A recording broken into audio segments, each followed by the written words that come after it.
Video பார்க்குறவங்க மறக்காமல் நம்ம சேனலை சப்ஸ்கிரைப் பண்ணிடுங்க. நிறைய பேர் சப்ஸ்கிரைபே பண்ண மாட்டேங்கிறீங்க. சப்ஸ்கிரைப் பண்ணி உங்களோட ஆதரவை எங்களுக்கு கொடுங்க. இன்றைக்கி எங்கள் தென்னை மரத்துக்கெல்லாம் பார்த்திங்கன்னா கொஞ்சம் உர வைக்கிற வேலையெல்லாம் இருந்ததுங்க.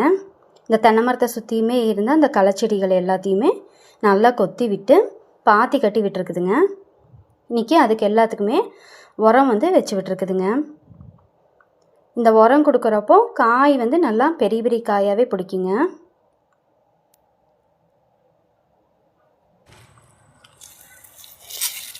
இன்றைக்கி பார்த்தீங்கன்னா எல்லா மரத்துக்குமே இந்த உரம் போட்டு விட்டுருக்குதுங்க.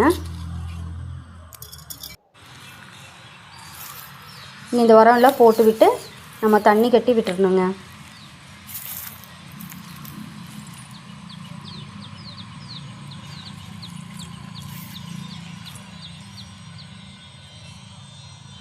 உரம் கொடுக்கல அப்படின்னா காய் ரொம்பவுமே சின்ன காயாக இருக்குங்க. மட்டை பார்த்திங்கன்னா நமக்கு பெருசாக இருக்கும்.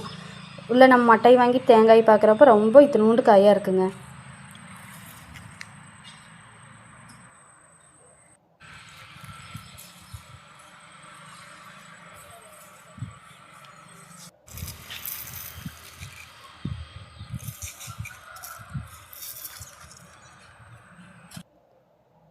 இந்த ஒரு வாரமாக பார்த்திங்கன்னா ஊர்லெலாம் மழையே இல்லைங்க. அதனால் தென்னை மரத்தை சுற்றி இருந்த அந்த களைச்செடிகளை மட்டும் எல்லாம் கொத்தி விட்டுருக்குதுங்க. இன்னும் பாதி இதெல்லாம் சுத்தம் பண்ணாமல் இருக்குதுங்க. அதெல்லாம் மழை வந்ததுக்கப்புறம் தான் நல்லா கொத்தி விடணுங்க.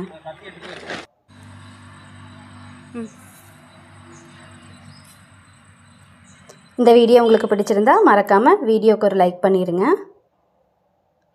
அப்படியே நம்ம சேனலை சப்ஸ்கிரைபும் பண்ணிடுங்க.